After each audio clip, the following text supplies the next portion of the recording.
Hello friends, welcome to this YouTube channel. आज हम start करने जा रहे हैं एक्सरसाइज 10.1। जैसा कि हमने लास्ट वीडियो के अंदर बात की थी। लास्ट वीडियो के अंदर हमने जो है बेसिक हमने कवर कर लिया था। तो अगर आपने वो बेसिक का वीडियो नहीं देखा है तो आप प्लीज़ ज़रूर जाके देखिए। उसके अंदर सारे के सारे फॉर्मूलेज हमने डिस्कस किए हैं और अभी हम वही फॉर्मूलेज जो इस एक्सरसाइज के अंदर यूज़ होंगे, जो हमने लास्ट वीडियो के अंदर डिस्कस भी किए हैं, वो हम आज अप्लाई करेंगे। सो देखते हैं। सबसे पहले एक्सरसाइज 10.1 के अंदर जो क्वेश्चन नंबर फर्स्ट है, ठीक है, क्वेश्चन नंबर फर्स्ट जो है, बुक आप अपने पास जरूर रखिएगा। ठीक है, बुक के अंदर आप क्वेश्चंस देखते रहिएगा। हालांकि क्वेश्चंस मैंने यहाँ भी लिख लिए हैं, बट यहाँ पर मैं शॉर्ट फॉर्म में लिख के चलूँगा। हो सकता है क्वेश्चन ना भी लिखूँ, हम यहाँ पर सिर्फ क्वेश्चंस डिस्कस करें। तो क्वेश्चन के लिए एक बार आप बुक अपने पास रखिएगा या पीडीएफ अपने पास रखिएगा। ठीक है, पीडीएफ नहीं हो तो वेबसाइट से डाउनलोड कर लेना एनसीईआरटी की। ओके, सो सबसे पहले स्टार्ट करते हैं question number first. Draw a quadrilateral in Cartesian plane. Cartesian plane मतलब एक्स वाई जो प्लेन होता है उसी को हम कार्टेशियन प्लेन बोलते हैं। इस कार्टेशियन प्लेन के अंदर हमें एक क्वाड्रिलेटरल ड्रॉ करना है। और क्वाड्रिलेटरल होता क्या है? क्वाड्रिलेटरल मीन्स जो जिसके अंदर 4 लाइन सेगमेंट होती है, दैट्स ऑल। क्वाड्रिलेटरल की सिर्फ 2 ही प्रॉपर्टीज होती है, एक जिसके अंदर 4 लाइन सेगमेंट हो और दूसरी प्रॉपर्टी जिनके एंगल्स का सम 360 हो, इंटीरियर एंगल्स का सम। वो क्वाड्रिलेटरल आपको ड्रॉ करना है। तो सिंपल सी बात है, -4,5, 0,7, 5,-5 और -4,-2। इनको आपको एक्स वाई प्लेन के अंदर ड्रॉ करना आता होगा। 8th 9th 10th 3 साल से आप पढ़ रहे हो, तो आई होप आपको एटलीस्ट इन पॉइंट्स को ग्राफ के अंदर प्लॉट करना आता होगा। आप उस ग्राफ के अंदर उसको प्लॉट करिएगा। प्लॉट करने के बाद उनको लाइन से ज्वाइन कर देना। ठीक है, इसको नाम ए दे देना, इसको नाम बी दे देना, इसको नाम सी दे देना और इसको नाम डी दे देना। तो ये ए बी सी डी जो है उस क्वाड्रिलेटरल के वर्टेक्स हो जाएंगे, उसके वर्टिसेस हो जाएंगे। ठीक है, अब उसका हमें क्या करना है? एरिया फाइंड आउट करना है। तो हम सिर्फ इसके ऊपर बात करेंगे कि उसका एरिया कैसे फाइंड आउट करें। लेट सपोज आपने एक क्वाड्रिलेटरल ड्रॉ किया, 4 पॉइंट्स है उसके। देखो फॉर एग्जांपल इस तरह से आपका क्वाड्रिलेटरल ड्रॉ हुआ। ठीक है, ए बी सी डी। तो आप क्या करोगे? ए के, बी के, सी के और डी के, आपके पास एरिया ऑफ क्वाड्रिलेटरल आपको निकालना है। बट हमने जो ट्रायंगल का एरिया पढ़ा था, आपने देखा होगा, हमने जो फॉर्मूलेस डिस्कस किए थे उसके अंदर हमने सिर्फ एक ही एरिया का फॉर्मूला पढ़ा था। वो क्या था? Area of triangle. और हम जानते हैं कि अगर इस क्वाड्रिलेटरल को हम 2 पार्ट्स में डिवाइड कर दें डायगोनल को ड्रॉ करके, तो यहाँ पर 2 ट्रायंगल हमें मिल जाएंगे। इन दोनों ट्रायंगल का एरिया हम फाइंड आउट कर सकते हैं। इन दोनों ट्रायंगल्स का जो एरिया है वो सेम नहीं होगा, बिकॉज ये पैरेललोग्राम नहीं है। ठीक है, क्वाड्रिलेटरल है, तो आपको एक का एरिया निकाल के 2 से मल्टीप्लाई नहीं करना। तो आपको दोनों का एरिया इंडिविजुअली निकाल के उसको ऐड करना है। तो फर्स्ट का एरिया कैसे निकालोगे? ए डी सी के कोऑर्डिनेट लेकर, और सेकंड का एरिया ए बी सी के कोऑर्डिनेट लेकर। फॉर्मूला आपको लिखवा रखा है प्रीवियस वीडियो के अंदर, वो फॉर्मूला आप अप्लाई करो। ए बी और सी के coordinates x1 y1 x2 y2 x3 y3 x4 y4, इस तरह से आप कोऑर्डिनेट मेंशन कर दो। ठीक है, ए बी सी के कोऑर्डिनेट लोगे तो सेकंड पार्ट का एरिया, और ए सी डी के कोऑर्डिनेट लोगे तो फर्स्ट पार्ट का एरिया। ठीक है, इसको x1 लो, इसको x2 लो, इसको x3 y3 लो, या फिर इसको किसी भी तरीके से आप लो। दैट मीन्स ओरिएंटेशन कुछ भी हो, सीक्वेंस कोई भी हो, आंसर पे कोई इफेक्ट नहीं पड़ेगा। बस इतना ध्यान रखना, एरिया नेगेटिव नहीं आना चाहिए। अगर कोई वैल्यू नेगेटिव आ रही है तो उसको आपको पॉजिटिव ही कंसीडर करनी है। फॉर एन एग्जांपल, आपका फॉर्मूले के अंदर एरिया आ रहा है 1/2 -28। ठीक है, तो आपको इसको आंसर के अंदर -14 नहीं लिखना, आपको इसके आंसर के अंदर फर्स्ट +14 ही लिखना है। ये जो -8 है ये -28 है, +28 ही निकलेगा। ठीक है, तो आपको इस बात का ध्यान रखना है कि एरिया कभी आपको नेगेटिव नहीं लेना। आ भी रहा हो नेगेटिव, फिर भी आप उसको पॉजिटिव ही कंसीडर करना है। ठीक है, क्योंकि आपने देखा होगा कि फॉर्मूले के अंदर मॉडुलस लगा हुआ। मॉडुलस क्या करेगा? एरिया को पॉजिटिव करने का काम करेगा। ठीक है, तो इस तरह से आपको एरिया फाइंड आउट करना है। ये हमारा फर्स्ट पार्ट था। अब हम बात करते हैं सेकंड क्वेश्चन के लिए। सेकंड क्वेश्चन क्या कह रहा है? Base of an equilateral triangle with side 2a। एक इक्विलेटरल ट्रायंगल है। इक्विलेटरल ट्रायंगल कहते किसे हैं? जिसकी सारी साइड्स क्या होती हैं? इक्वल होती हैं। तो सबसे पहले हम इक्विलेटरल ट्रायंगल बना लेते हैं। उसकी साइड क्या है? 2a है, मतलब एक साइड 2a है तो बाकी की साइड्स की लेंथ भी क्या होगी? 2a 2a 2a। ठीक है, lies along the Y axis. अब जो बेस है वो कहाँ पर लाई कर रहा है? वाई एक्सिस के अलोंग लाई कर रहा है। मतलब अगर मान लो ये वाई एक्सिस है और ये एक्स एक्सिस है, इस तरह से हमारा एक्स वाई प्लेन है। हम यहाँ एक्स लिख देते हैं, ये एक्स एक्सिस है, और यहाँ वाई लिख देते हैं, ये वाई एक्सिस है। ठीक है, तो जो बेस है, बेस मतलब एक बेस होगा और 2 साइड्स होंगी उसकी, है ना। तो जो बेस है वो 2a है, और जो मिड पॉइंट है वो बेस का वो ओरिजिन है। मतलब अगर ये बेस 2a है, हम वाई एक्सिस के ऊपर ही बना लेते हैं इसको, मान लेते हैं ये हमारा बेस है इक्विलेटरल ट्रायंगल का। इसकी लेंथ कितनी है? 2a है। ठीक है, और मिड पॉइंट कहाँ है इसका? ओरिजिन के ऊपर। अब आप एक बात बताओ, अगर इसका मिड पॉइंट ओरिजिन के ऊपर है तो इसके ऊपर भी डिस्टेंस उतनी ही होगी जितनी नीचे होगी, है ना। तो 2a को अगर आप इक्वल पार्ट्स में डिवाइड करोगे तो क्या आएगा? 2a को 2 इक्वल पार्ट्स में डिवाइड करोगे तो क्या आएगा a एंड a। तो ऊपर भी a डिस्टेंस ही होगी और नीचे भी a डिस्टेंस ही होगी, पहली चीज़ तो ये, ठीक है। उसके बाद वो क्या कह रहा है कि अगर y एक्सिस के ऊपर इसका जो बेस है और मिड पॉइंट उसका ओरिजिन के ऊपर है तो आपको वर्टिसेस निकालना है इक्विलेटरल ट्रायंगल के। अब इक्विलेटरल ट्रायंगल कैसे कैसे बन सकता है, देखो अगर बेस उसका y एक्सिस के ऊपर है तो जो ट्रायंगल है वो ऐसे भी बन सकता है और ऐसे भी बन सकता है। तो ये दोनों ट्रायंगल के केस पॉसिबल है, ठीक है। तो इस केस के अंदर और इस केस के अंदर दो फर्क आएंगे। अब देखो मेरी बात सुनो, इन दोनों के अंदर एक डिफरेंस है। क्या डिफरेंस है कि इसके जो वर्टिसेस होंगे और इसके जो वर्टिसेस होंगे उसके अंदर जो साइन है वो अपोजिट होंगे, क्योंकि ये पॉजिटिव एक्स एक्सिस के ऊपर है और ये नेगेटिव एक्स एक्सिस के ऊपर है, ठीक है। अब एक चीज़ और बताओ कि अगर इक्विलेटरल ट्रायंगल है तो सारी साइड्स इक्वल होंगी। अगर मतलब ये जो लेंथ है ये 2a है तो ये भी 2a होगी, है ना, ये भी 2a होगी, ये भी 2a होगी और ये भी 2a होगी। अच्छा एक चीज़ और बताओ, अगर ये 2a हो गई, अगर ये लेंथ 2a है तो क्या आप इसकी वैल्यू निकाल सकते हो, इस लेंथ की वैल्यू? मतलब अगर मैं यहाँ पर इसको इस तरह से नाम दे दूँ a b c और d और यहाँ बीच में नाम दे देते हैं o, तो क्या आप o a कैलकुलेट कर सकते हो? बिल्कुल, क्योंकि x और y एक्सिस 90 डिग्री का एंगल बनाती है। तो ये क्या बन गया, एक राइट एंगल ट्रायंगल बन गया। राइट एंगल ट्रायंगल बन गया तो परपेंडिकुलर इसका a, हाइपोटेन्यूस इसकी 2a, बेस आप कैलकुलेट कर सकते हो, ठीक है। बेस कैसे निकालेंगे, बेस का square is equal to hypotenuse का स्क्वायर माइनस परपेंडिकुलर का स्क्वायर।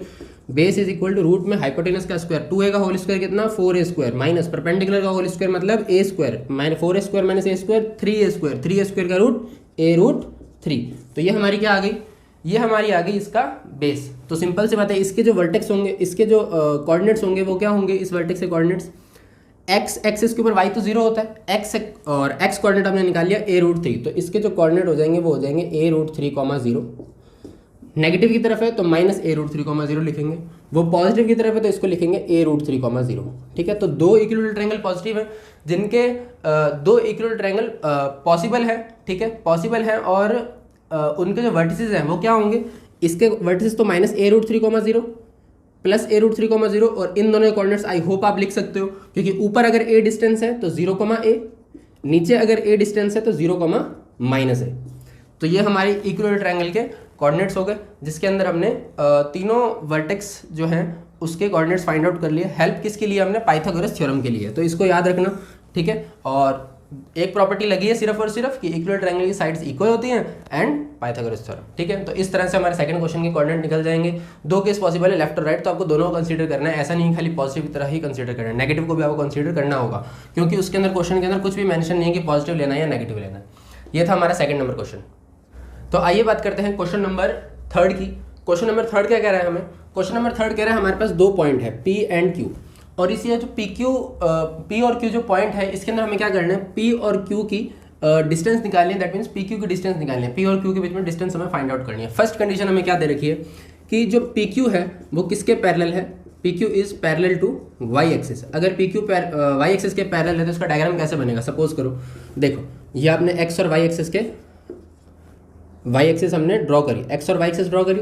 अगर PQ y एक्सिस के पैरेलल है तो लाइन कैसे बनेगी, इस तरह से या इस तरह से, दो ही केस पॉसिबल है, ठीक है। चाहे इस तरह से बनाओ चाहे इस तरह से बनाओ, ठीक है, आंसर दोनों से सेम आएगा। तो मैं सिर्फ एक ही केस कंसीडर कर रहा हूँ। मान लो यहाँ पर पॉइंट ले लिया P x1 y1 और यहाँ पर P पॉइंट ले लिया Q पॉइंट ले लिया सॉरी x2 y2। अब मुझे एक बात बताओ, अगर मुझे इन दोनों की जो डिस्टेंस निकालनी है तो क्या ये बात क्लियर है क्या कि अगर ये लाइन इसके पैरेलल है तो यहाँ पर ये एक ही पॉइंट से पास होगी, x के एक ही पॉइंट से पास होगी, तो यहाँ का जो x कोऑर्डिनेट होगा और यहाँ का जो x कोऑर्डिनेट होगा वो क्या होगा, बराबर होगा, सिंपल सी बात। और इसके अंदर अगर हमें डिस्टेंस निकालनी है और अगर x कोऑर्डिनेट बराबर है, ठीक है, तभी तो पैरेलल हुई। अगर P और Q इक्वल पोजीशन पर है तभी तो ये पैरेलल होगी, अदरवाइज पैरेलल ही नहीं होगी। तो x कोऑर्डिनेट दोनों का क्या होगा, इक्वल होगा। अगर दोनों का x कोऑर्डिनेट इक्वल होगा तो PQ जो डिस्टेंस है वो कैसे निकलेगी, रूट में x2 माइनस x1 का whole square 0, y2 minus y1 का होल स्क्वायर सिर्फ बचेगा, ठीक है, वो तो 0 हो गया। x2 माइनस x1 का होल स्क्वायर से रूट हमेशा सॉल्व हो जाएगा, ये स्क्वायर रूट से स्क्वायर खत्म हो जाएगा, तो यहाँ पर क्या बचेगा y2 माइनस y1। तो ये हमारा हुआ फर्स्ट का answer, PQ is parallel to y axis. अगर PQ x एक्सिस के पैरेलल होगा तो ये देखो कर देते हैं इसको एक्स एक्सिस के पैरेलल। इस केस के अंदर अगर ये एक्स एक्सिस के पैरेलल हो गया तो क्या बताओ कि यहाँ पर जो जैसे यहाँ पर एक्स कोऑर्डिनेट सेम था वैसे यहाँ पर वाई कोऑर्डिनेट सेम नहीं होगा? भाई जरूर होगा, तभी तो ये एक्स एक्सिस के पैरेलल होगी। अगर वाई कोऑर्डिनेट सेम नहीं होगा तो फिर पैरेलल कैसे होगी? एक वाई यहाँ है एक वाई यहाँ है तो कैसे पैरेलल होगी? नहीं हो पाएगी। इसका मतलब वाई कोऑर्डिनेट यहाँ पर क्या होगा? सेम होगा। अगर यहाँ पे वाई कोऑर्डिनेट सेम होगा और उसके बाद आप डिस्टेंस फॉर्मूला लगाओगे तो डिस्टेंस फॉर्मूले के अंदर जैसे यहाँ पर x2 माइनस x1 जो है वो कैंसिल आउट हो गया था, वैसे वहाँ पर y2 माइनस y1 क्या होगा? कैंसिल आउट हो जाएगा। y2 माइनस y1 जीरो हो जाएगा और बचेगा क्या? इसी तरह से x2 माइनस x1 का होल स्क्वायर आएगा, ठीक है, और वही चीज़ स्क्वायर रूट से स्क्वायर खत्म हो जाएगा और बचेगा क्या? x2 माइनस x1 बच जाएगा, ठीक है। या आप इसको x1 माइनस x2 भी कह सकते हो। जो वैल्यू बड़ी होगी उसमें से वो सब्सट्रैक्शन के अंदर आ जाएगी, ठीक है। ऊपर स्क्वायर लगा हुआ है तो कोई दिक्कत नहीं है। तो यहाँ पर x2 माइनस x1 इसका आंसर और इसका आंसर y2 माइनस y1। ये फर्स्ट का आंसर था और ये सेकंड पार्ट बी का आंसर है, ठीक है। I hope it is clear, ठीक है।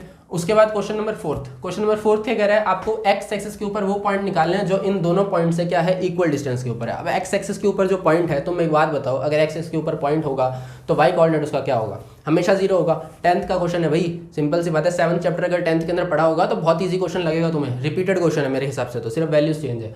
अगर वाई कोऑर्डिनेट जो है एक्स एक्सिस के ऊपर हमेशा क्या होता है? जीरो होता है।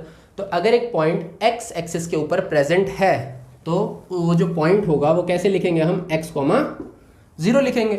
अगर पॉइंट एक्सेस के ऊपर है तो उसका कोऑर्डिनेट x, 0 होगा। अब इस x, 0 की इन दोनों से डिस्टेंस क्या है? इक्वल है, तो डिस्टेंस इक्वल कर दो। x माइनस 7 का होल स्क्वायर प्लस 6 माइनस 0 का होल स्क्वायर है, 0 माइनस 6 का होल स्क्वायर, आंसर तो 36 ही आना है, ठीक है। इक्वल टू डिस्टेंस, वापस इन दोनों की डिस्टेंस इक्वल करें, डिस्टेंस फॉर्मुला लगा रहे हैं x2 माइनस x1 का whole square plus y2 minus y1 का होल स्क्वायर, तो घबराना मत, ईजी ही है। रूट में x माइनस 3 का होल स्क्वायर प्लस 4 माइनस 0 या 0 माइनस 4 का होल स्क्वायर 16, दोनों तरफ स्क्वायरिंग करेंगे तो रूट खत्म हो जाएगा, ठीक है। तो यहाँ लिख देते हैं स्क्वायरिंग बोथ साइड, ठीक है, दोनों तरफ स्क्वायर कर दिया। यहाँ क्या बचा? x माइनस 7 का whole square plus 36 is equal to x minus 3 का होल स्क्वायर प्लस 16, ठीक है। तो इस तरह से बचेगा। दोनों तरफ आप होल स्क्वायर ओपन करोगे तो कौन सी वैल्यू कैंसिल आउट होगी? एक्स स्क्वायर की टर्म कैंसिल आउट होगी, ठीक है। होल स्क्वायर ओपन कर दो, A square plus B square minus 2ab plus 36 is equal to A square plus B square minus 2ab plus 16। X square से X square खत्म हो जाएगा, 14x वहाँ जाएगा तो 14x माइनस 6x कितना बचेगा? यहाँ पर 8x बचेगा। यहाँ पर क्या आएगा? 9 प्लस 16 25 यहाँ आएगा तो माइनस होगा 49 से, तो 24 प्लस 36 कितना हो जाएगा? 60। I hope x is equal to 60/8। Check कर लेना इसको 60 ही है या नहीं है, हो सकता है गलत हो बट मैंने जल्दी में कर दिया, ठीक है। तो 60/8 को सॉल्व करोगे तो कितना आएगा? 30/4 15/2 7.5। एक्स कोऑर्डिनेट ये आ गया। अगर एक्स कोऑर्डिनेट ये आ गया तो वाई कोऑर्डिनेट तो हमें पता है जीरो होगा एक्स एक्सिस के ऊपर, तो जो पॉइंट है वो क्या हो जाएंगे? पॉइंट जो है वो हो जाएगा 15/2, 0। तो ये हमारा क्वेश्चन नंबर 4 का आंसर, ठीक है। तो बात करते हैं क्वेश्चन नंबर 5 की। क्वेश्चन नंबर 5 में हमें क्या गिवन है कि हमें उस लाइन की स्लोप बतानी है। ध्यान से सुन लो क्वेश्चन को, रीड भी कर लेना बुक के अंदर। हमें उस लाइन की स्लोप बतानी है जो लाइन ओरिजिन से पास हो रही है और इन दोनों पॉइंट्स को मिलाने वाली लाइन के मिड पॉइंट से पास हो रही है।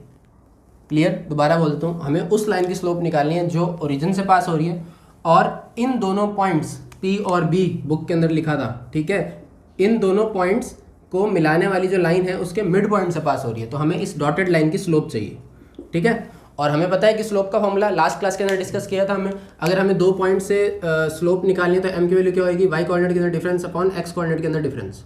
क्लियर? इस तरह से हमने देखा था फॉर्मूला। अब मिड पॉइंट फॉर्मूला निकालना आता है हमें, मिड पॉइंट निकालना आता है। मिड पॉइंट फॉर्मूला हमें पता है, लास्ट क्लास के अंदर मिड पॉइंट फॉर्मूला भी डिस्कस किया था लास्ट वीडियो के अंदर हमने।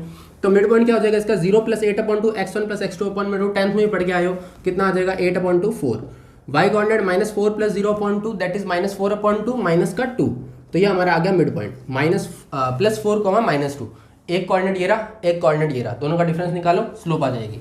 m is equal to y2 minus y1 -2 -0 upon x2 minus x1 4 -0। x1 x2 किसी को भी लो, y1 y2 किसी को भी लो, कोई दिक्कत नहीं है, ठीक है। बट यहाँ पर सीक्वेंस सेम होना चाहिए। m is equal to -2 -0 -2 upon 4। m की वैल्यू क्या आ गई? -1/2 आ गई। ये हमारी क्या आ गई? स्लोप।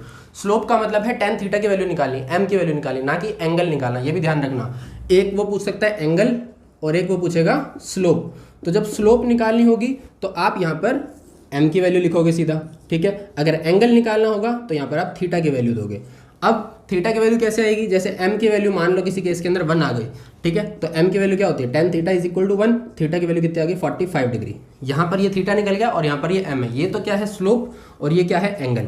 तो स्लोप और एंगल में भी फर्क है, ठीक है। एंगल का ट्रिग्नोमेट्रिक रेशियो टेंजेंट को हम स्लोप कहते हैं। तो यहाँ पर हमसे क्या पूछी थी, स्लोप पूछी थी, तो हमने स्लोप की वैल्यू दी थी -1/2। हम tan थीटा के अंदर नहीं जाएंगे क्योंकि हमें एंगल फाइंड आउट नहीं करना। क्लियर, ठीक है।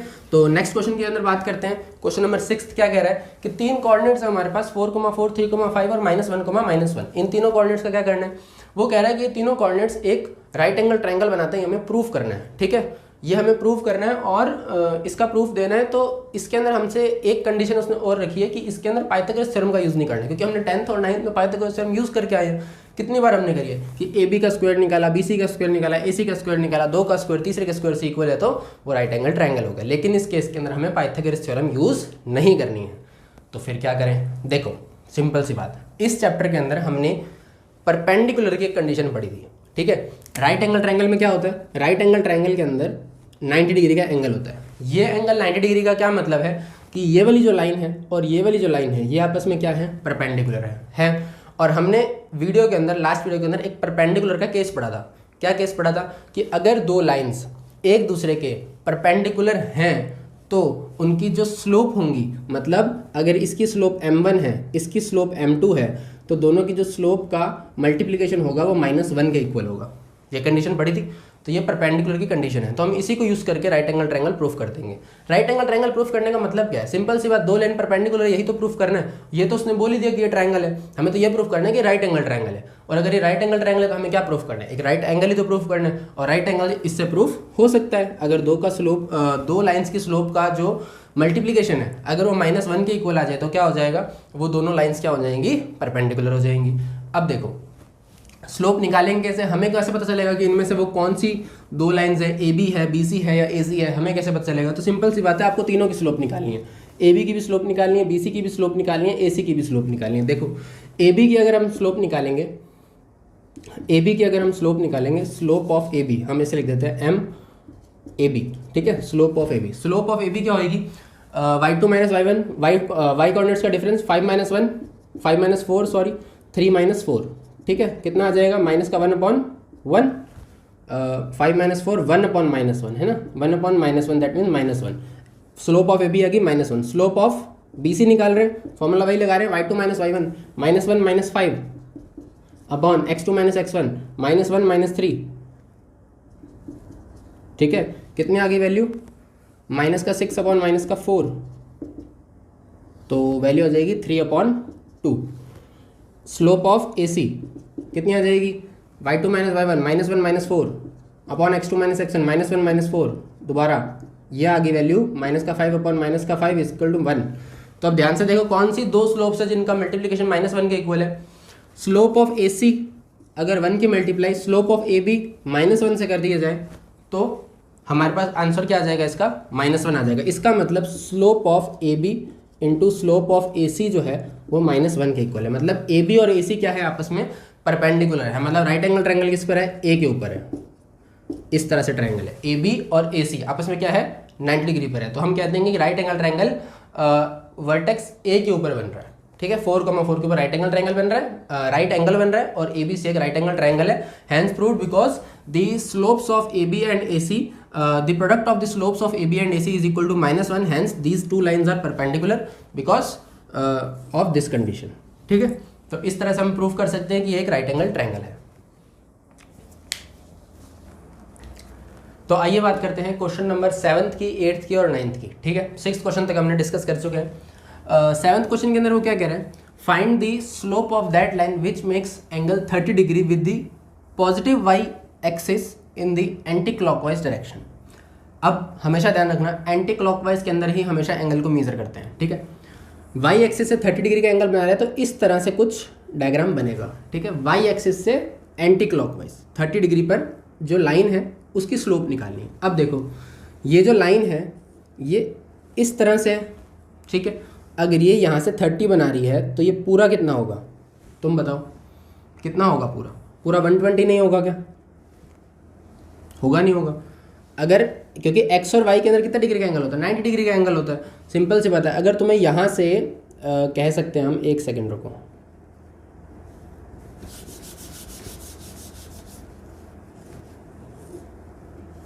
अगर ये वाई एक्सिस से 30 डिग्री का बना रही है तो एक्स एक्सिस से कितना बनाएगी 120 डिग्री का, ठीक है, क्योंकि एक्स और वाई के अंदर डिफरेंस किसका होता है 90 डिग्री का डिफरेंस होता है, 90 डिग्री पे होता है एक्स और वाई एक्सिस। तो हम कह सकते हैं कि 30 डिग्री जब 90 में ऐड होगा तो 120 डिग्री का एंगल बनाएगा, ठीक है। इसका मतलब जो इसकी स्लोप हमें निकालनी है उसके लिए जो हमें एंगल है वो कितना है हमारे पास 120 डिग्री। अब सिंपल से बता देर किस बात की, स्लोप का फॉर्मूला क्या होता है m = tan थीटा। हमें इस बार एंगल गिवन है, कोऑर्डिनेट्स गिवन नहीं है, इसलिए कोऑर्डिनेट्स को इग्नोर करेंगे। तो m क्या आएगा, एंगल की वैल्यू पुट कर देते tan 120 डिग्री, और tan 120 डिग्री आपको निकालना अच्छे से आता है, ठीक है। 11th क्वेश्चन के अंदर आप 11th चैप्टर के अंदर आपने 11th क्लास के अंदर आपने समझ लिया होगा कि tan 120 cos 120 से sin 120 वगैरह जो एंगल 90 से ऊपर होते हैं वो कैसे फाइंड आउट करते हैं। नहीं भी समझा तो मैं आपको निकाल के दिखा देता हूँ यहाँ पर। m = tan 90 + 30 किसके इक्वल हो जाएगा, cot 30 के इक्वल हो जाएगा। cot 30 कितना होता है, √3 होता है, तो ये हमारा आंसर आ गया, ठीक है। तो tan 90 + थीटा cot थीटा होता है, ठीक है, ये हमारा फॉर्मूला है। स्लोप क्या होगी, √3 होगी। क्वेश्चन नंबर 8, ये ट्रिग्नोमेट्रिक फॉर्मूला है, ठीक है, तो टेंशन मत लेना, ट्रिग्नोमेट्री वाले चैप्टर के अंदर आप सीख जाओगे, अगर नहीं भी आता तो भी सीख जाओगे, तो बहुत एकदम बेसिक सी चीज़ है, ठीक है, तो इसके ऊपर लोड मत लेना। क्वेश्चन नंबर 8 में आ जाओ। क्वेश्चन नंबर 8 के अंदर क्या कह रहा है वो, ये हमारी स्लोप आई है, ठीक है ना, स्लोप क्या आ गई हमारी √3 आ गई, √3 हमारा फाइनल आंसर है। क्वेश्चन नंबर 8 में आ जाओ। क्वेश्चन नंबर 8 क्या कह रहा है कि इसके अंदर हमें x की वैल्यू निकालनी है और कंडीशन क्या गिवन है कि ये तीनों पॉइंट्स क्या है, कोलीनियर है। कोलीनियर का मतलब क्या, एक कॉमन लाइन के ऊपर प्रेजेंट है, एक स्ट्रेट लाइन के ऊपर प्रेजेंट है। अच्छा एक बात बताओ, अगर ये तीनों पॉइंट स्ट्रेट लाइन के ऊपर प्रेजेंट है तो क्या इन दोनों से जो स्लोप निकालूंगा वो भी इस लाइन की स्लोप आएगी, और इन दोनों से स्लोप निकालूंगा वो भी इस लाइन की स्लोप आएगी। दोनों लाइन से स्लोप निकालो, इक्वल कर दो, x की वैल्यू आ जाएगी। अगर यहाँ से अपन स्लोप निकालते हैं तो क्या आएगा, y कोऑर्डिनेट में डिफरेंस -1 -1, ठीक है, इसको मैंने y2 इसको x1 y1 ले लो, इसको x2 y2 ले लो, इसके अंदर से इसको डिफरेंस कर दो, इसके अंदर से इसको सब्सट्रैक्ट कर दो, या इसके अंदर से इसको सब्सट्रैक्ट कर दो, बात एक ही है, ठीक है, आंसर सेम ही आएगा, वरना लगा के देख लो, विश्वास नहीं है तो, ठीक है। -1 - 1 अपॉन x - 2 = 1 - 5 इज अपॉन 2 - 4, ठीक है। तो ये हमने y कोऑर्डिनेट का डिफरेंस अपॉन x कोऑर्डिनेट का डिफरेंस, y कोऑर्डिनेट का डिफरेंस अपॉन x कोऑर्डिनेट का डिफरेंस, ये हमने स्लोप किससे निकाली, इससे निकाली, ठीक है। ये m2 मान लो, इसको m1 मान लो, m1 और m2 बराबर होंगे क्योंकि वो एक ही लाइन की स्लोप है, तो इसको इक्वल कर दो, -2 अपॉन x - 2 = -4 अपॉन -2, ठीक है। -2 से -4 कटेगा तो आंसर क्या आ जाएगा, +2 आ जाएगा, 2 से ये कट जाएगा तो क्या आ जाएगा, -1 आ जाएगा। तो इसको सॉल्व करेगा तो क्या आएगा, -1 = x - 2, x की वैल्यू कितनी आ जाएगी, +2 - 1, x की वैल्यू 1, x की वैल्यू हमारी क्या आ जाएगी, 1 आ जाएगी। इसको सॉल्व करना है, सॉल्व आप कर सकते हो, है ना, ईजी है, ज़्यादा मुश्किल नहीं है। सॉल्व करो, कैंसिल आउट करो, क्रॉस मल्टीप्लाई करो, x की वैल्यू 1 आपको मिल जाएगी। आइए क्वेश्चन नंबर 9 की बात करते हैं। क्वेश्चन नंबर 9 बेहद आसान है, मतलब इतना आसान है कि आप पहले भी कर चुके हो, कई बार कर चुके हो। 9th क्वेश्चन क्या कह रहा है, आपको प्रूफ करने की जो वर्टिसेस हैं वो किसके हैं, पैरेललोग्राम के हैं। अब सिंपल सी बात, अगर ये पैरेललोग्राम के वर्टिसेस हैं, अगर ये पैरेललोग्राम के वर्टिसेस हैं तो इसको यूज़ किससे प्रूफ करना है। अच्छा कंडीशन भी दे रखी है क्वेश्चन के अंदर कंडीशन दे रखी है कि इसको डिस्टेंस फॉर्मूला से ही प्रूफ करना है। तो भाई सिंपल सी बात है, पैरेललोग्राम की प्रॉपर्टी क्या होती है, पैरेललोग्राम की प्रॉपर्टी ये होती है कि अपोजिट साइड्स जो होती हैं वो क्या होती हैं, इक्वल होती हैं। अगर उसकी अपोजिट साइड्स इक्वल होती हैं तो देर किस बात की, अपोजिट साइड्स के अंदर डिस्टेंस फॉर्मूला लगा दो, दो के पेयर अपोजिट साइड्स के इक्वल आ जाएंगे, ठीक है। अगर ये एक पैरेललोग्राम है ए बी सी और डी, ए बी के अंदर आप डिस्टेंस फॉर्मूला लगाओ, ए बी की वैल्यू आ जाएगी, सी बी सी के अंदर डिस्टेंस फॉर्मूला लगाओ, बी सी की वैल्यू आ जाएगी, सी डी के अंदर डिस्टेंस फॉर्मूला लगाओ, सी डी की वैल्यू आ जाएगी, ए डी के अंदर डिस्टेंस फॉर्मूला लगाओ, ए डी की वैल्यू आ जाएगी। ए डी और बी सी की वैल्यू सेम आनी चाहिए, ठीक है, और डी सी या सी डी और ए बी की वैल्यू सेम आनी चाहिए। जैसे ही इन दोनों की वैल्यू सेम आ जाएगी, आपके दो पेयर की वैल्यू सेम आ जाएगी, आप कह दोगे because since if in a quadrilateral if opposite sides of a quadrilateral are equal then we can say that it is a parallelogram, hence proved, ठीक है। तो आपको डिस्टेंस फॉर्मूला लगाना है, डिस्टेंस फॉर्मूला के अंदर परेशान मत होना, x1 y1 x2 y2 लो, डिस्टेंस फॉर्मूला लगाओ, 4 बार डिस्टेंस फॉर्मूला लगेगा, दो वैल्यूज इक्वल आ जाएंगी, अपोजिट साइड इक्वल होगी, तो ये एक पैरेललोग्राम है, हैंस प्रूव्ड, ठीक है। इसी तरह से आपको सॉल्व करना है। अब ये बहुत बेसिक सी चीज़ है, मैं इसको सॉल्व करके नहीं दिखाना चाहता, आप अपने आप करो सॉल्व, ठीक है, हो जाएगा, विश्वास रखो, ठीक है। बात करते हैं नेक्स्ट क्वेश्चन की, इसको रफ कर देते हैं। तो बात करते हैं क्वेश्चन नंबर 10 की, क्वेश्चन नंबर 10 और क्वेश्चन नंबर 11। क्वेश्चन नंबर 10 क्या कह रहा है, सबसे पहले तो वो देख लेते हैं। क्वेश्चन नंबर 10 कह रहा है कि एक लाइन जो इन दो पॉइंट से पास हो रही है, उस लाइन का जो एंगल है जो वो एक्स एक्सिस से बना रही है, वो एंगल हमें फाइंड आउट करना है। और आपको ध्यान से ये चीज़ पता होनी चाहिए एकदम अच्छे से कि जो लाइन एक्स एक्सिस से एंगल बनाती है उसी का ट्रिग्नोमेट्रिक रेशियो जो 10 है उसको हम स्लोप कहते हैं, ठीक है। इसका मतलब ये हमसे क्या पूछ रहा है कि एंगल पूछ रहा है कि कि जो ये लाइन एक्स एक्सिस से बना रही है। अब सिंपल सी बात सुनो, इसकी स्लोप आप निकाल सकते हो, आपको कोऑर्डिनेट्स गिवन है तो स्लोप हम निकाल लेते हैं। स्लोप क्या हो जाएगी इसकी, y2 minus y1 minus 2 minus minus 1 upon x2 minus x1, 4 minus 3 कितना आ जाएगा, -2 + 1 upon 4 minus 1 1 is equal to -1 upon 1 is equal to -1। ये हमारे पास आ गया स्लोप। स्लोप अगर -1 आ गई, एक बात बताओ, स्लोप को हम क्या लिखते हैं, tan theta. That means tan theta की वैल्यू कितनी है, -1 है। हमें पता होना चाहिए स्लोप का फॉर्मूला क्या होता है, tan थीटा ही होता है, और स्लोप का फॉर्मूला ये भी होता है, तो ये और ये एक ही चीज़ है। तो tan theta is equal to -1 है, तो तुम बताओ कि एंगल जो है वो कितना आएगा। अब मैंने तुम्हें एक बात बताई होगी, क्या, कि कभी कभी तुम्हारे पास इसकी वैल्यू पॉजिटिव आएगी, कभी कभी तुम्हारे पास इसकी वैल्यू नेगेटिव आएगी, है ना। स्लोप के फॉर्मूले में भी बताया था डिफरेंस बिटवीन टू एंगल्स के बीच में, और ये भी बताया, ये शायद नहीं बताया था कि अगर अगर यहाँ पर वैल्यू नेगेटिव आ जाए तो यहाँ पर जो एंगल है वो कैसे निकालना है। देखो बहुत सिंपल है, अगर यहाँ पर एंगल नेगेटिव आ गया तो समझ जाओ कि ये ऑब्ट्यूज एंगल है, ठीक है। एक्यूट और ऑब्ट्यूज का केस चलेगा। अगर पॉजिटिव वैल्यू मिल रही है तो एंगल एक्यूट है, अगर नेगेटिव वैल्यू मिल रही है तो एंगल क्या है, ऑब्ट्यूज है। अब देखो, अगर tan theta is equal to -1 है तो वैल्यू क्या आएगी, 45 तो आ नहीं सकती, 45 के ऊपर +1 होता है, तो -1 किसके ऊपर होता है, -1 होता है 135 डिग्री के ऊपर, और 135 को हम क्या लिखते हैं, 3π/4 लिखते हैं, ठीक है। तो ये हमारा आंसर, ठीक है। tan थीटा -1 किस पे होता है, 135 डिग्री पे होता है, तो वैल्यू क्या आ गई, 3π/4 आ गई। अब ये 135 पे कैसे आता है, ये ट्रिग्नोमेट्री के अंदर समझो, ट्रिग्नोमेट्री के चैप्टर के अंदर आपको बहुत अच्छे से समझा रखा है, ठीक है। अगर आपने पढ़ रखा है तो ठीक है, अदरवाइज हम ट्रिग्नोमेट्री चैप्टर यहाँ पर कवर करेंगे इसके बाद, या कुछ चैप्टर्स बाद देखेंगे हम, ठीक है। अभी फिलहाल तो हम स्ट्रेट लाइन्स कंप्लीट करते हैं। बाकी tan थीटा -1 किस पे होता है, 135 पे होता है, क्लियर। आ जाओ 11th क्वेश्चन। 11th क्वेश्चन क्या कह रहा है कि दो लाइन्स है, दो लाइन्स के अंदर, दो लाइन्स के बीच का जो एंगल है, मतलब दो लाइन्स जो एंगल बना रही है, दो लाइन्स जब इंटरसेक्ट होती है उनके बीच में जो एंगल बनता है वो क्या बनता है, 1/3 बनता है, ठीक है। एंगल जो है वो 1/3, थीटा इज इक्वल टू 1/3 है। अब वो ये कह रहा है कि जो स्लोप है, ठीक है, एक दो लाइंस की जो स्लोप है उसके अंदर से एक लाइन की स्लोप दूसरी लाइन से क्या है, डबल है, ठीक है। और ये 1/3 में एक बार चेक कर लेता हूँ कि ये एंगल ही है या tan थीटा है, मतलब एक सेकंड, क्वेश्चन नंबर 11 है ना ये, the slope of A line is double two that of slope the tangent of the angle. ये tan थीटा है भाई, थीटा नहीं है ना, टेंजेंट ऑफ द एंगल दे रखा है, तो हम लिखेंगे यहाँ पर tan थीटा। क्वेश्चन के अंदर आप देख लेना 11th के अंदर टेंजेंट ऑफ द एंगल दे रखा है, तो tan थीटा अगर 1/3 है, एक लाइन की स्लोप दूसरी लाइन से डबल है, तो हमें क्या करना है, इन दोनों लाइन्स की स्लोप निकालनी है, ठीक है। तो सिंपल सी बात है, अगर स्लोप्स एक दूसरे की डबल है, एक स्लोप दूसरे की डबल है, तो हम क्या करते हैं, m2 को x मान लेते हैं, तो m1 की वैल्यू क्या आ जाएगी, 2x आ जाएगी, क्लियर। एक स्लोप दूसरी स्लोप के डबल है, तो एक को x मान लिया तो दूसरे को 2x मान लिया। अब तुम्हें पता है कि अगर दो लाइंस के बीच में हमें एंगल फाइंड आउट करना है, दो लाइंस के बीच के अंदर अगर एंगल फाइंड आउट करना है तो उसका फॉर्मूला क्या होता है, लास्ट क्लास के अंदर डिस्कस किया था, यहाँ भी लिख देता हूँ, tan theta is equal to m2 minus m1/1 plus m1 m2, ये फॉर्मूला होता है। वैल्यू लिख दो, tan थीटा की value 1/3 is equal to m2 minus m1, m2 का x ले लो, m1 को -2x, माइनस का 2x, m2 minus m1 upon 1 plus m1 m2, 1 plus x into 2x, ठीक है, इस तरह से। अब यहाँ से क्या सॉल्व करोगे, 1/3 is equal to -x upon 1 plus 2x square, clear. Cross multiply कर दो, कितना आएगा, 1 plus 2x square is equal to -3x। Answer क्या आ जाएगा, 2x square plus 3x plus 1 is equal to 0। ये x के अंदर हमारी क्या बन गई, क्वाड्रेटिक बन गई। अब इसको फैक्टराइज करना तो मैं आना चाहिए, ठीक है। तो 2x square plus 2x plus x plus 1, ये हमारा क्या हो गया, इसका फैक्टराइजेशन हो गया, मिडिल टर्म स्प्लिट कर दी हमने, ठीक है, और इजीली हो गई तो हमने कर दी, ठीक है।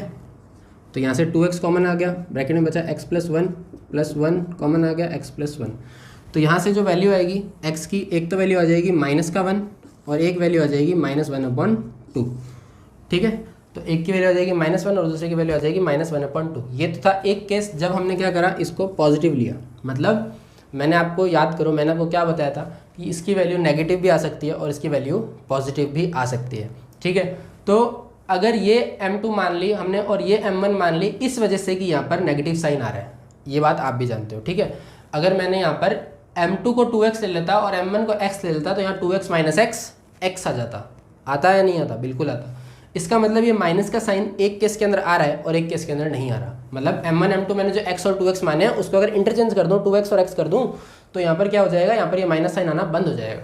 इसका मतलब ये है कि ये जो फॉर्मूला है ये पॉजिटिव और नेगेटिव वैल्यू दोनों देता है। अभी हमने क्या करा, जैसी वैल्यू थी वैसी की वैसी रख के देख ली, ठीक है। अब आप इसको साइन चेंज करके निकालोगे, मतलब साइन चेंज करोगे तो यहाँ पे माइनस एक्स का क्या हो जाएगा, प्लस एक्स हो जाएगा, बस इतना ही फर्क होगा। ठीक है, माइनस एक्स की जगह प्लस एक्स हो जाएगा और उसके बाद दोबारा क्वाड्रेटिक बनेगी, दोबारा सॉल्यूशन, दोबारा ये सॉल्व होंगे और दोबारा रिलेशन आएगा। ठीक है, और दोबारा m1 m2 की वैल्यू आएगी। तो यहाँ पर तो क्या आ गया, m1 m2 की वैल्यू आएगी कि एक की स्लोप जो है -1 है और दूसरे की स्लोप -1/2 है। एक आंसर तो हमारा ये है। ठीक है, दूसरा आंसर इसका एक और आएगा जब हम इसको नेगेटिव कंसीडर करेंगे। ठीक है, तो मैंने आपको पॉजिटिव कंसीडर करके निकाल दिया। नेगेटिव कंसीडर करके जो इक्वेशन बनेगी उसके अंदर यहाँ पे -x ना होकर +x आएगा। दोबारा बता रहा हूँ, दोबारा से क्वाड्रेटिक इक्वेशन बनेगी, दोबारा से सॉल्व होएगा, दोबारा से फैक्टर निकलेंगे और दोबारा से x की वैल्यू आएगी। x की वैल्यू मतलब वो स्लोप ही हमने है जो लेट करी है, हमने जो सपोज करा है वो हमारी क्या है, स्लोप ही है। तो उस तरह से आपके पास जो दूसरी है वैल्यू वो आ जाएगी। तो ये मैंने पॉजिटिव केस की ले ली, दूसरे केस की वैल्यू आपको निकालनी है। 2 आंसर बनेंगे इस क्वेश्चन के, तो सेकंड पार्ट इसका आप सॉल्व करो।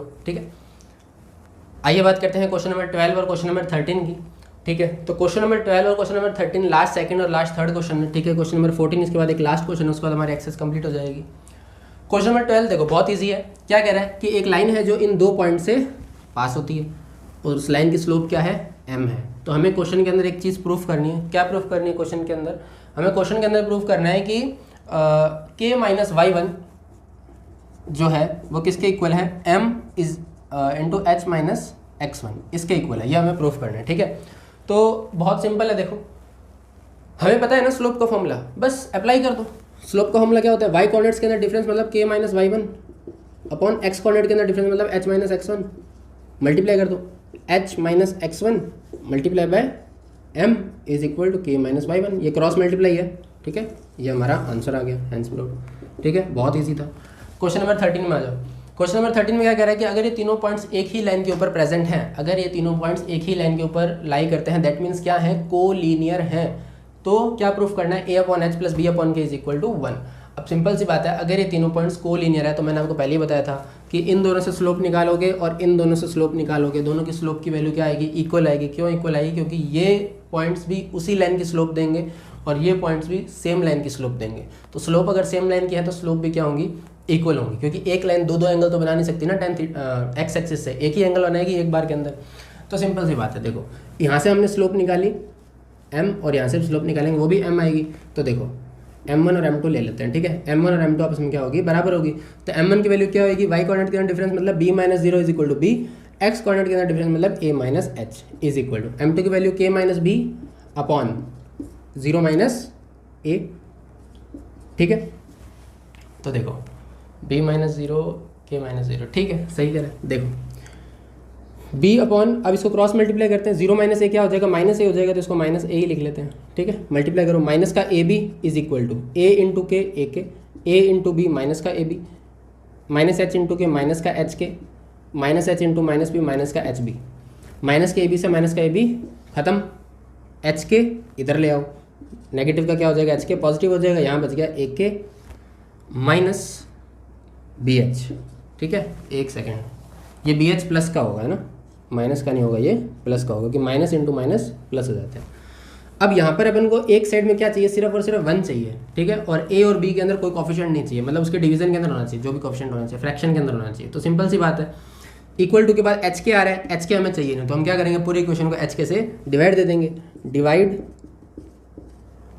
द इक्वेशन बाय एच के, एच के से डिवाइड दे देंगे तो ये एच के अपॉन एच के 1 हो जाएगा, ये ए के अपॉन एच के, यहाँ से के से के कट जाएगा, यहाँ बी एच अपॉन एच के, यहाँ एच से एच कट जाएगा, तो एच के अपॉन एच के 1 आ गया, A upon H plus B upon K, hence proof. ठीक है, तो सिंपल से जब भी हमें यहाँ पे कोई वैल्यू नहीं चाहिए, पूरी इक्वेशन को डिवाइड कर दो, तो ये हमारा आंसर आ गया, A upon H plus B upon K is equal to 1। अब देखो लास्ट जो क्वेश्चन है वो मैं आपको समझा देता हूँ। ठीक है, करेंगे नहीं क्योंकि 13 क्वेश्चन डिस्कस कर लिए, 14 क्वेश्चन आपका अपने आप करना बनता है। ठीक है, तो क्वेश्चन नंबर 14 कह रहा है कि ए बी और तीसरा पॉइंट हमें गिवन नहीं है, लेकिन हम तीसरा पॉइंट फाइंड आउट कर सकते हैं इजीली। ठीक है, बट उसने पूछा क्या, पहले वो देख लेते हैं। Consider the following population and year graph, find the slope of the line A B and using it find the population in the year 2010। देखो स्लोप आपको निकालनी आती है, 2 पॉइंट्स आपको दे रखे हैं 1995 और 97, 1995 अपॉन 92। स्लोप तो बहुत ईजी है, 97 माइनस 92 कितना आ जाएगा 5, 1995 माइनस 1985 इज इक्वल टू 10, तो 5 अपॉन 10 इज इक्वल टू 1/2, 1/2 तो आपकी स्लोप आ गई। ठीक है, बहुत सिंपल है। उसके बाद उसने क्या बोला है, पॉपुलेशन निकालो 2010 के अंदर। अब 2010 जो होगा वो आपका एक्स कोऑर्डिनेट होगा, आपको वाई कोऑर्डिनेट की वैल्यू चाहिए, तो यहाँ पर जगह हमें सॉल्व कर देता हूँ। देखो 2010 के लिए स्लोप हमने निकाल ली 1/2, तो 1/2 क्या होगी, वाई कोऑर्डिनेट के अंदर डिफरेंस। अब कोई भी एक पॉइंट ले लो, चाहे 97 वाला पॉइंट ले लो, 1995,97, या फिर 1985,92 वाला पॉइंट ले लो, उसकी स्लोप आपको निकालनी है किसके साथ, 2010 वाई के साथ, क्योंकि 2010 तो एक्स कोऑर्डिनेट हो गया और वाई कोऑर्डिनेट हमें पता नहीं है। देखो समझ में नहीं आ रहा तो मैं फिर से समझा देता हूँ। ये 3 पॉइंट्स हैं, 1985, 92, 1995, 97, और जो तीसरा पॉइंट है वो 2010, वाई ले लेता हूँ, ठीक है, क्योंकि इसके अंदर हमें पॉपुलेशन नहीं पता। तो एक तो हमें इस वाई की वैल्यू निकालनी है और एक स्लोप निकालनी है। स्लोप हमने इन दोनों से निकाल ली, कितनी आई, 1/2 आई, ठीक है। इस जो यहाँ से जो स्लोप आई है वो इस स्लोप के इक्वल रख दो। ये स्लोप क्या आएगी, y minus 97 upon 2010 minus 1995 is equal to 15। ये किसके इक्वल होगी, 1/2 के इक्वल होगी, हो गई। अब इसको सॉल्व कर दो, y minus 97 is equal to 15/2। 15/2 की वैल्यू कितनी आ जाएगी, है ना, 15/2 की वैल्यू आ जाएगी 7.5, बस ये ऐड हो जाएगा तो y की वैल्यू कितनी आ जाएगी, 104.5। किसमें है ये, करोड़ के अंदर, तो 104.5 करोड़ जो होगी हमारी पॉपुलेशन हो जाएगी 2010 के अंदर, ठीक है। I hope it is clear and it is correct, ठीक है। थोड़ा सा चेक कर लेना, कैलकुलेशन मिस्टेक ना हो, बाकी तो सब सही है, ठीक है। तो ये हमारी एक्सरसाइज 10.1 कंप्लीट डिस्कस होगी। अब हम बात करेंगे नेक्स्ट वीडियो के अंदर 10.2 के अंदर जो भी बेसिक हमें कवर करना है उस बेसिक की बात करेंगे, और उसके बाद 10.2 एक्सरसाइज स्टार्ट करेंगे। तो ये हमने 10.1 एक वीडियो के अंदर कंप्लीट कर ली है। I hope it is clear. अगर कोई भी डाउट हो तो आप कमेंट सेक्शन में लिख देना, ठीक है। मिलते हैं नेक्स्ट वीडियो के अंदर।